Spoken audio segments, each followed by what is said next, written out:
Hey, this is your best friend, Sunglasses, the Sunglass Man, and I'm kind of pressed for ideas, so I'm just going to talk about some random things that have been going on lately. St. Patrick's Day was last month.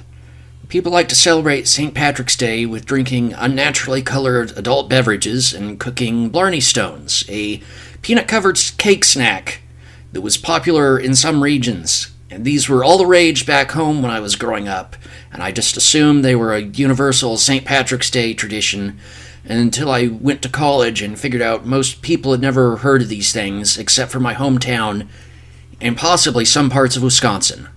So I don't know, it could be an Irish thing or possibly a Wisconsin thing. People like to wear green on St. Patrick's Day. The internet says this was originally associated with the Irish Rebellion of 1798, but I think the true story is that the color green was invented in Ireland.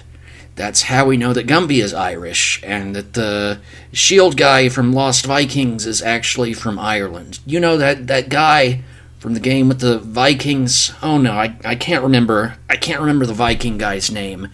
You know that guy, he was a hidden character in Rock and Roll Racing, the racing game that had the Tim Gunn theme, the James Gunn theme, the Peter Gunn theme. Okay, this video journal thing is spiraling rapidly out of control because I just keep getting into obscure SNES games, so I'm going to try something else. Okay, obscure SNES game reviews, go! Is The Twisted Tale of Spike McFang worth playing today? Yes it is!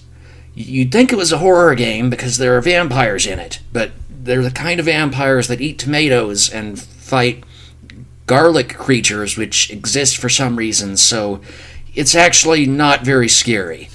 Now, not like the creatures that show up in my room when I'm half asleep.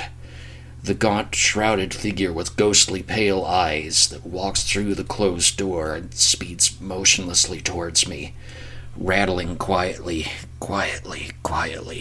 like a giant bag of Lego bricks, and I begin to feel an overwhelming sense of dread.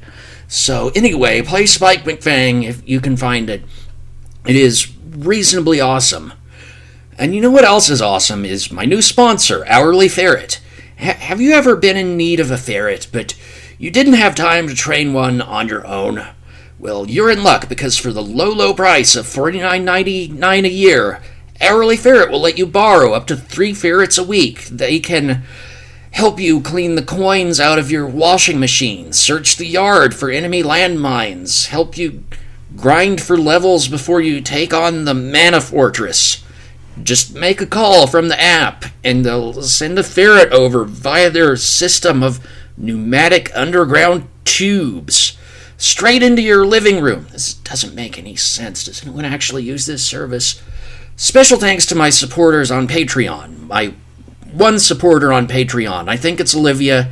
Thanks, Olivia. Thanks for the $8, Olivia. I'm going to get myself a French dip sub.